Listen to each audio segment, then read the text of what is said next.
ஷீரடியை சுற்றி ஒரு தெய்வீக கோடு இருக்கிறது. அது என்ன? அதை ஏன் பக்தர்கள் 14 கிலோமீட்டர் நடக்கிறார்கள்? அதுதான் ஷீரடி பரிகிரமா.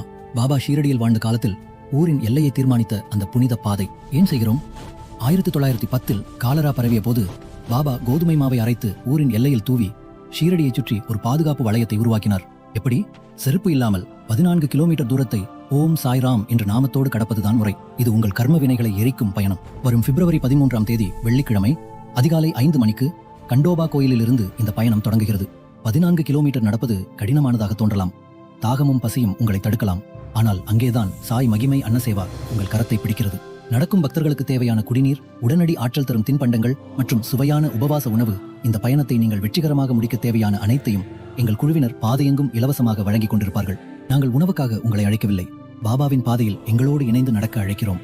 இந்த மகா பரிகிரமாவில் எங்களோடு இணைய விரும்பினால் உடனே திரையில் தெரியும் எண்ணுக்கு அழையுங்கள். பிப்ரவரி 13 காலை 5 மணி ஷீரடியில் சந்திப்போம். ஓம் சாய்ராம்.